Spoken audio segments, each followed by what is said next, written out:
Wahoo, hey, welcome to the Bike Lab today. Today I want to talk to you about working out in the gym. I keep hearing from coaches, people on online forums, all sorts of places, if you're a cyclist, don't work out in the gym. They give two reasons for not working out in the gym. The first reason they give for not working out in the gym is that cycling is very, very specific. So you're only going to get better at cycling if you spend a lot of time on the bike. And the other reason they give for not working out in the gym is you're going to put on extra muscle mass that isn't specific for cycling. And cycling is all about power to weight ratio. You don't want to add any extra weight because that's going to slow you down because you want to keep your weight as low as possible. So don't work out in the gym. That's what they say. And I think they are completely wrong.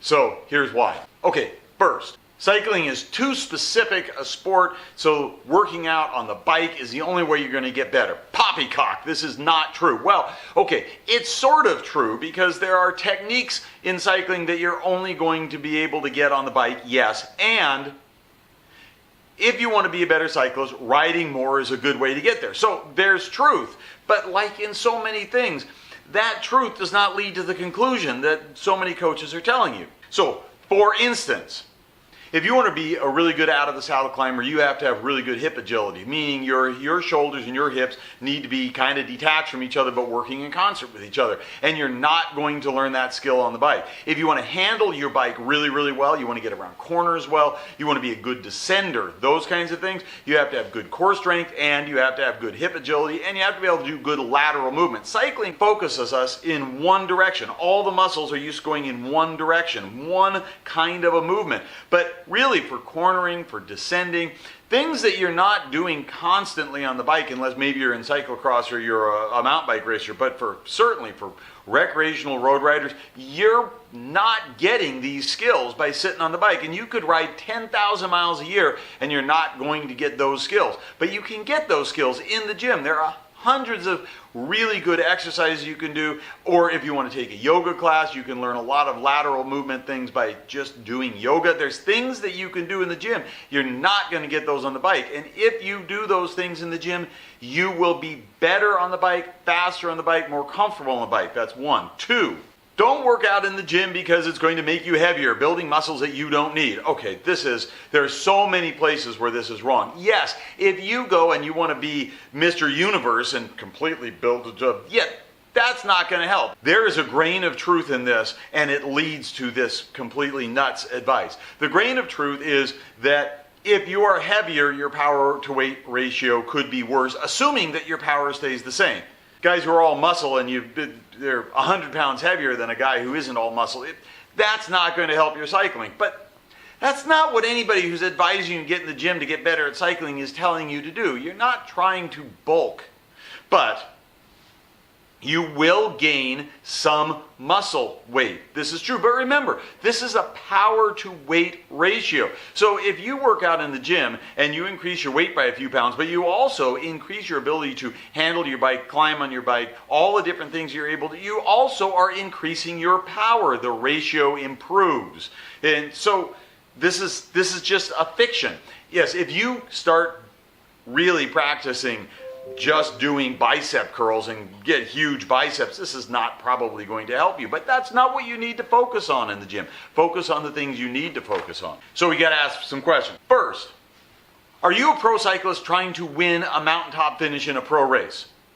If yes, then there may be more truth for you than for everybody else. But if you look at some of the pro sprinters, some of the guys, they're not great at getting to the top of the mountains, but they are pro bicycle racers who are also concerned about their power to weight ratio. And they're very concerned about making power very, very high. The guy concerned with getting the mountaintop finish doesn't have a whole lot of power. What he has is very, very low body weight, and that's how he's getting his power to weight ratio to work.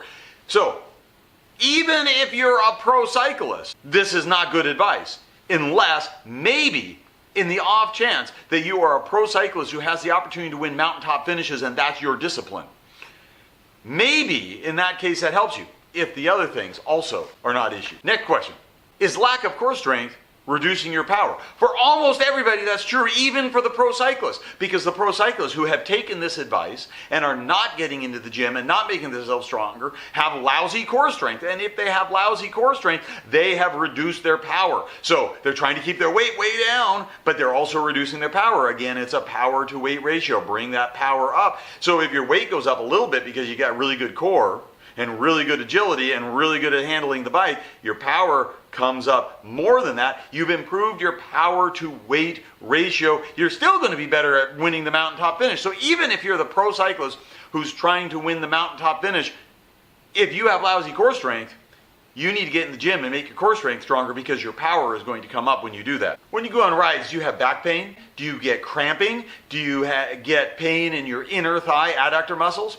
All of those are a sign of weakness in the stability muscles that you need to be a good cyclist. And none of those are going to get better by riding your bike a whole lot more.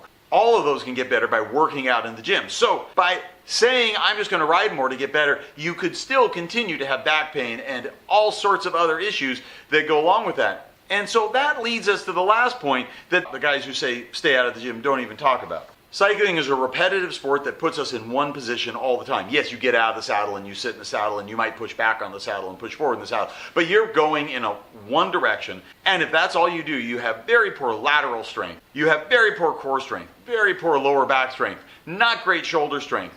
And in addition to this, all of the opposing muscles are weak. And one of the primary reasons for injury is muscular imbalance. And if you're a cyclist and that's all you do, you have muscular imbalance and you need to get in the gym and work on the muscles that you're not working on the bike to prevent injury. But more than that, in preventing injury, you're going to be off the bike sometime. Even if you're riding 10,000 miles a year, you got to walk around to get into the grocery store. Even if you always ride your bike to the grocery store, you're going to walk around in the grocery store. I mean, you're going to be doing things not on the bike. And so what happens when you're walking around and you step on that slippery spot? If you have really good muscle balance and you have developed really good coordination amongst your muscles to do things other than cycling, you're going to be able to step on a slippery spot and stabilize, not get hurt. Or you could not go to the gym and not work on that coordination, and you could fall down and you could break a hip or smash your head or any number of really pretty horrible injuries because you didn't have that coordination. And what happens when you are riding your bike a whole lot and you crash? And the only muscles you have are the cycling muscles, and your brain has not developed any kind of coordination for doing lateral movements or any other kind of movements. You're going to get hurt worse if you haven't been spending any time in the gym. So getting into the gym, working out in the gym will really, really help you with injury prevention. And these injuries can take you off the bike during a ride. You could have all sorts of pain and injury because you're not working on muscular balance and coordination that causes you to not finish an event. And not finishing an event is probably worse than not being the first one to the top of the mountain in a pro mountain bike race when you're not even a pro bicyclist. So yes, ride your bike, but get to the gym and do other exercises and do yoga and get your whole body fit and have coordination and lateral movement strength that is different from what you do on the bicycle, and you will be a happier person both on the bike and off the bike. And if you like this, subscribe and share and tell everybody about these videos. Wahoo, hey, get on your bike today.